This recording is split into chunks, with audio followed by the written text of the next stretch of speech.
राजकीय घडामोडी, सामाजिक विश्लेषण, कृषी विभाग, कला व मनोरंजन विश्व आणि क्रीडा क्षेत्रातील बातम्यांचे ताजे व अचूक अपडेट्स। महाराष्ट्र शाही न्यूज मराठी, बातमी मागची बातमी, शोध सत्याचा।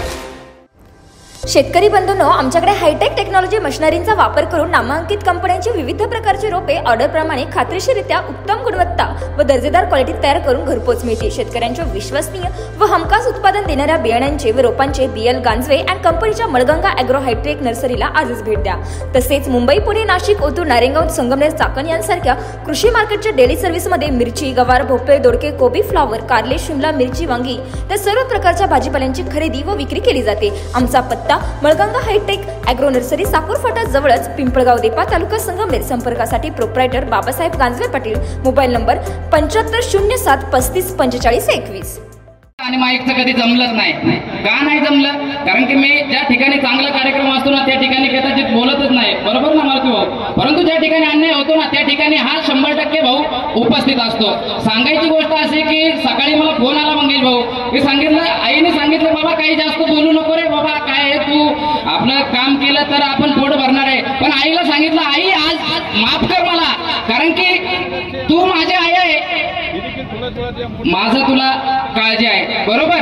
पण त्या आईवरती बलात्कार झालाय आणि सांगायचं एक गोष्ट अशी की तिच्यावरती सामूहिक बलात्कार झालाय आणि आदिवासी हा देशाचा मूळ मालक आहे भावडे भाऊ, आणि त्याला काही सांगतो माहितीये का? तो बोलतोय की तुझा बलात्कार केला आम्ही आणि तू जर कुणाला सांगितलं तर तुला आम्ही काय करायचं ते करू। आणि एक सांगतो का, आमचे माणसं शांत बसलेत, आम्हाला कायदा हातात घ्यायचा नाही, बरोबर ना ताई? म्हणून आज एक प्रशासनाला विनंती केली होती आपण आधी, पण मी बाईट दिली। मी पुन्हा एकदा विनंती करतो की प्रशासनाला लवकरात लवकर तो जो आरोपी आहे त्याला लवकरात लवकर अटक करा। त्या ठिकाणी माझा सक्का जरी भाऊ असता ना तरी मी सांगितलं असतं, साहेब याला फाशी द्या नाही तर तोडा, आणि आरोपीला जात नसते। परंतु माझं एक म्हणणं होतं की त्या समाजाने देखील सांगायला लागत होतं, सागर भाऊ आमच्या समाजाचा आहे ना त्याला तोडा मारा काही करा, परंतु त्या ठिकाणी कोणी आलं नाही। ही खूप लाजिरवाणी गोष्ट आहे मित्रांनो। सांगतो एक गोष्ट अशी की त्या ताईवरती बलात्कार झाला, सगळ्या काही गोष्टी झाल्या, आपण शांत होतो, आपल्याला माहित नव्हतं। योगेश भाऊंनी तपास केला, योगेश भाऊ किती 15 पोरींची नावं ऐकायला आली, त्यानंतर 16व्या पोरीचं नाव खरं कळालं, त्यानंतर योगेश भाऊ त्या ठिकाणी पोहोचले तर योग कुठला तरी नारायणगावचा म्हणतोय की तुला गोळ्या घालीन। साहेब विनंती आहे, प्रशासनाला विनंती आहे, आम्ही शांत आहेत, तो म्हणतोय ना गोळ्या घालीन, आम्ही आदिवासी आहेत। एक सांगतो, गोळीचा नंबर वरून आरोपी कळतोय, आज शांत आहे, उद्या शांत बसणार नाही। जर पाठीला पाठ लावून जर गरुड हातात घेतले ना तर कोणता खडा कोणत्या नंबरचा आहे हे कळून देणार नाही। विजय असो। आणि एक सांगतो, प्रत्येक वेळेस सांगतो, आदिवासी समाज हा गरीब समाज आहे, परंतु एक सांगतो की आदिवासी समाज हाच देशाचा मूळ मालक आहे। त्या ठिकाणी मी सांगू इच्छितो की आम्ही जर गप्प बसत असेल आणि तुम्ही जर आणखीन काही गोष्टी होत असेल, पुन्हा एकदा सांगतो, जी गोष्ट झाली आहे त्यासाठी सगळेजण जमलेले आहे, पण मी आज सांगतो जी गोष्ट झाली ना त्यासाठी नाही तर उद्या माझी देखील बहीण आहे, माझी देखील पोरगी आहे, तिच्या बरोबर सुद्धा ही गोष्ट होणार आहे। आणि आज जर आपण घरात बसलो ना तर उद्या आपल्या पोरीचे हाल तुम्ही काय म्हणणार माहित आहे का? माझ्या बहिणीवरती असं झालं, माझ्या पोरीवरती असं झालं, त्यावेळेस कोणी नाही येणार। आज त्या बहिणीसाठी मी आलोय, तुम्ही देखील आले।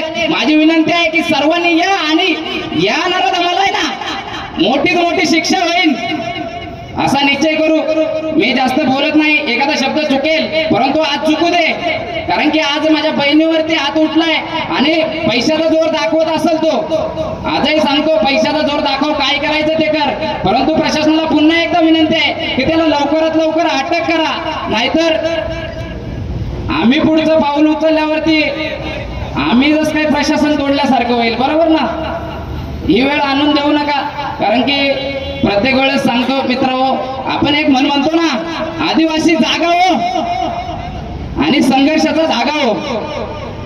एक सांगतो, अजून बरेचसे जण येणार आहेत, काही जण घाबरून आहेत, आणि सर आमचा समाज असा आहे की पहिल्यापासून कार्यक्रम असो काही असो सगळ्यांना माहित आहे बांधावरती असतोय. इथं दिसतात बघतात ना किती माहिती आहे का 100, पण बाजूबाजूने किती आहेत ते अजून कुणाला माहित नाही. त्यामुळे तुम्ही एकी कमी समजू नका.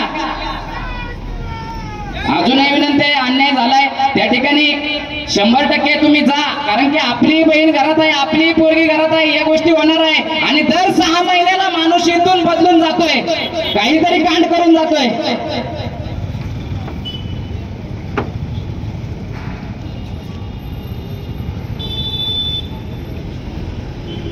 एक विनंती आहे की मी रात्री देखील माझे काही मित्र भेटले, त्यांनी सांगितलं भाऊ हा आमच्या समाजाचा आहे परंतु त्याला शिक्षा झाली पाहिजे. माझा एक विनंती आहे, एक कळकळीची विनंती आहे, सागर डोकेला बदलायला वेळ लागणार नाही. आणि भाऊ हातवर करून सांगा, सागर डोके बदलला तर काय होईल. कायम सांगत असतो मी की मी कोणत्या समाजाविषयी कधी काही वाईट बोललो नाही, कधी काही बोललो नाही, परंतु माझ्या समाजाचं जर असतं ना संतोष भाऊ तर मी सांगितलं असतं. माझा सक्का भाऊ जरी असता ना, यांनी सामूहिक बलात्कार केला, एक बलात्कार असला तर आपण काय म्हणतो दादा की लफडा असेल किंवा काय असेल, यांनी सामूहिक बलात्कार करायचा आणि तरी आपण गप्प बसायचं, कवर गप्प बसायचं. आज ऊन लागत असेल, तुम्हाला आज ऊन लागत असेल, पण त्या ताईला विचारा ना कधीतरी की तिला किती त्रास झाला असेल. तिला समोर यायची ताकद द्या तुम्ही. मी आजही सांगतो, आज त्या ताईसाठी नाही तर मी पुढच्या ताईंसाठी हे अन्याय होत राहणार आहे. बाजीराव भाऊ त्याला कुठला तरी आळा गेला पाहिजे. आणि मी जाता जाता एवढंच सांगतो की प्रशासनाला विनंती आहे पुन्हा एकदा की त्याला लवकरात लवकर अटक करा आणि त्याला कठोरची कठोर शिक्षा होऊ द्या. कारण की तो जर आरोपी जर मोकाट फिरला पैशाच्या जोरावरती तर आमचा समाज, आजही सांगतो, जाता जाता मला काही मुलं भेटले, भाऊ मोर घास करून तरी येतो, कमीत कमी दिवाळी आली.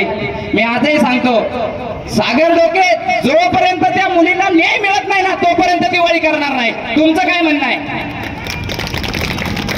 आणि एक सांगतो, मी प्रत्येक वेळेस सांगत असतो, शेवटला सांगत असतो, इथून पुढे कधी सागर डोके जर अन्याय झाला ना, एक माझी बायको वगळता सर्व बहिणींना विनंती आहे, कधी अडचण येऊ द्या, सागर डोके मरणाला घाबरणार नाही. महाराष्ट्र शाही न्यूज मराठी, बातमी मागची बातमी, शोध सत्याचा.